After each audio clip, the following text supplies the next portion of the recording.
السلام عليكم أستاذ سامي. عليكم السلام. هلا. عرفنا ما هي خيل الجمال؟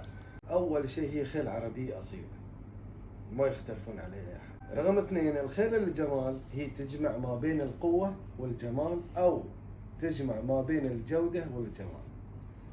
شنو هي القوة والجمال؟ خلينا نقول ندش في بعض التفاصيل. يعني بعض أخواننا يتكلمون أن خيل الجمال أول شيء هي مثلا مجهولة النسب. شلون مجهولة النسب؟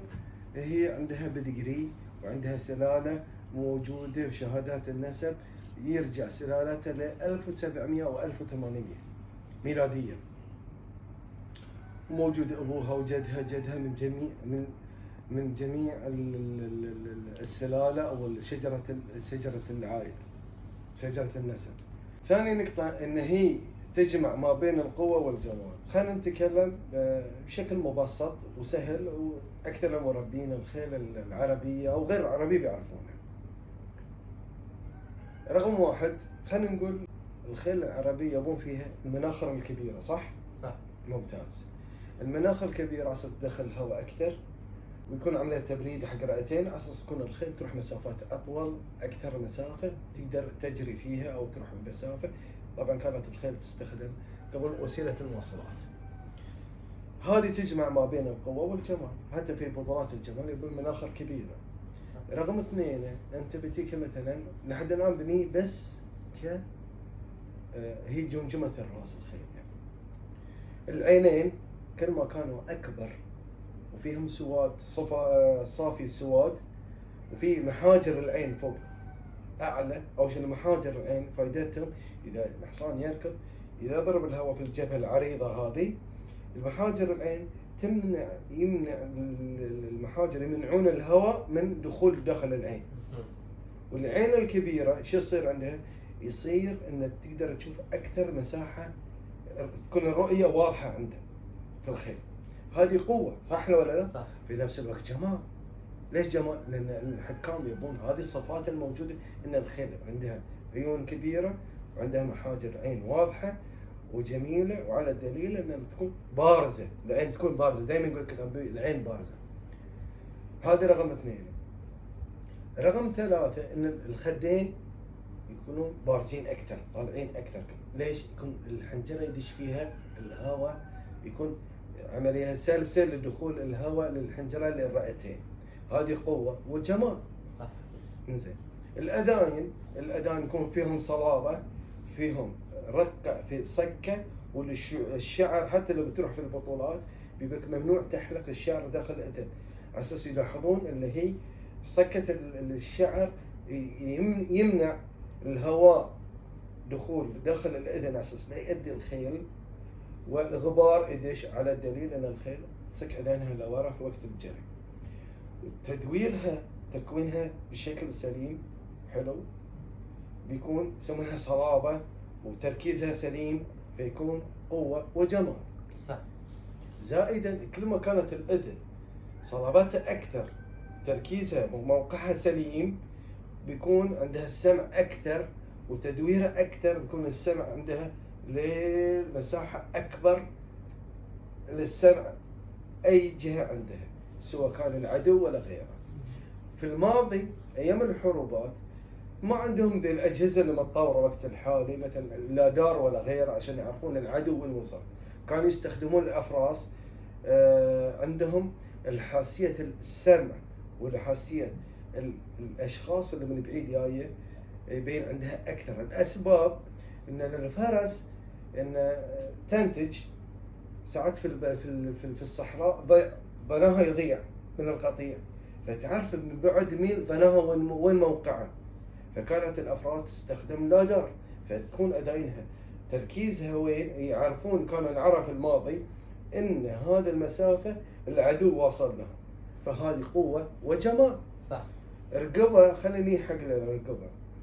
العنق كل ما كانت فيها طويلة وأقل شحوم وأقل لحوم، وكانت تركيزها مرتبة كل شيء، تساعد الخيل على الكر والفر، فهي قوة وجمال. صح. الكتف السليم يعتبر نفس الفرجال، لأن اعتماد 65% على قوام الأمامية وعلى الكتف، اذا كان الكتف 45 درجه بيكون الحصان في المرونه في الكر والفر كان سليم. هي قوه وجمال. الحصان او الفرس كانت كل ما كانوا هم مربعين كانوا يستخدمون للكر والفر ايام الحروبات وايام الفتوحات الاسلاميه. ايام كان حتى من بعد الذي فيستعرضون ما قوه خيلهم بالكر والفر، فهي قوه وجمال. الحكم يبي ان الحصان يكون مربع، يكون الحارك او القارب كل ما كان ابرز ومكانه صحيحه وسليم قوه وجمال. انزين القوائم السليمه كل ما كانت الخيل قوامها سليمه كل ما اعطتك اداء افضل والرذم افضل والتوازن افضل. حتى الفارس بيركب ويقول الخيل شنو بيكون مريح، خطواته سليمه. يعني خلينا نقول في الماضي يقولون مثلا الناقه سفينه الصحراء، صح؟ صح. والخيل في العالم الحديث يقولون ان خيل دبابه الصحراء.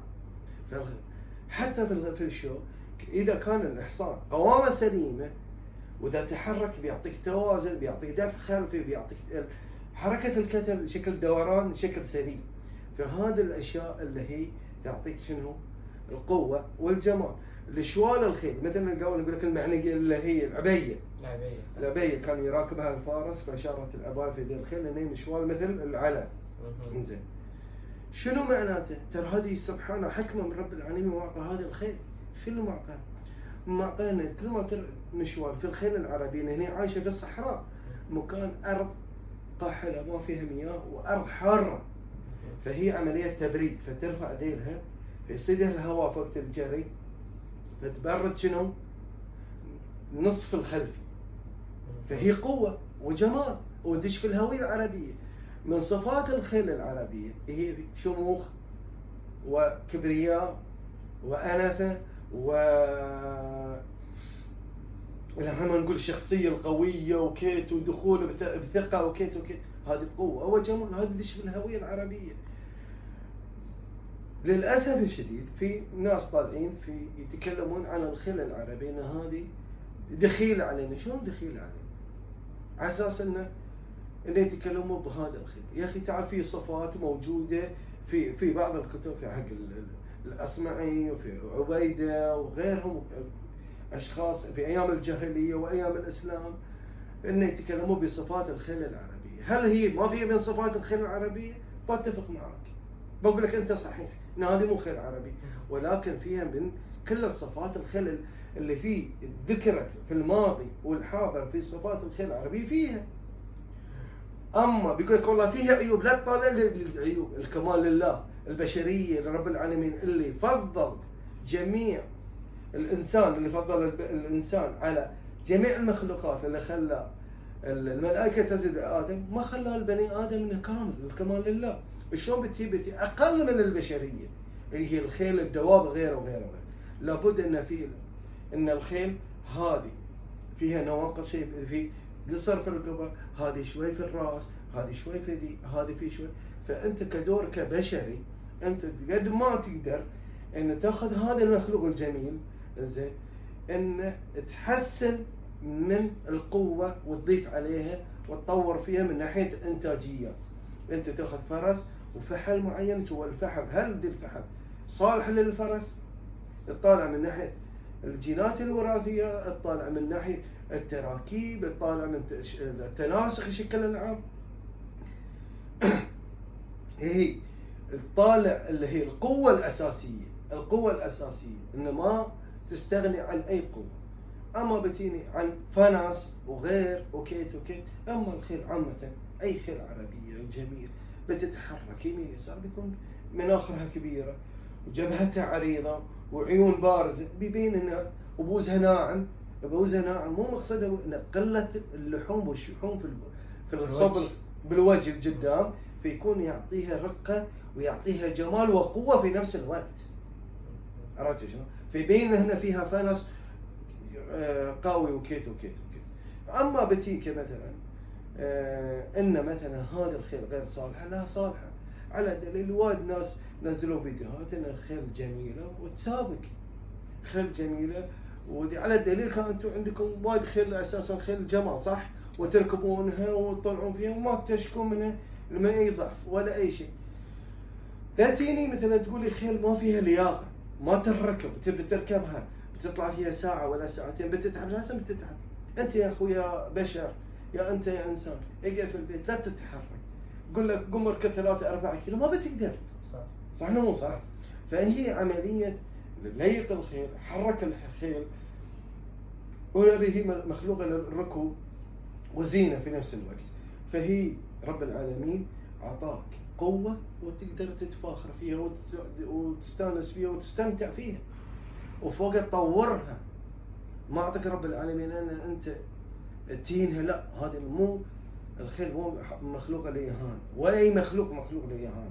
هذا الخيل ان تقدر تركبها وتستانس فيها وتستمتع فيها.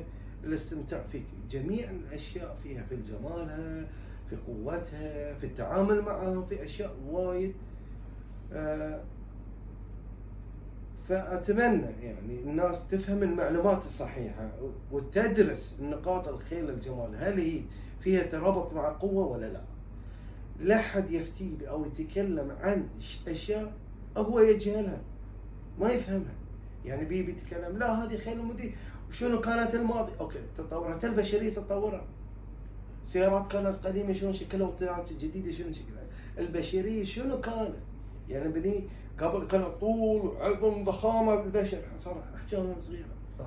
زين، ولكن لا يمنع ان هذا الحجم الصغير ما في قوه، في قوه، ولكن بالحركه وبالتمارين وشغلات بيصير في قوه، بالتغذيه السليمه.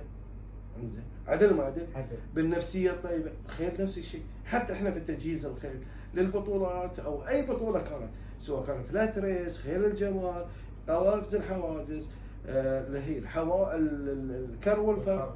انزين، انت شنو بتستخدم؟ اول شيء لازم تكون خيل نفسيتها طيبه. ثاني شيء التغذيه السليمه. ثالث شيء التمرين يناسب شنو؟ التغذيه.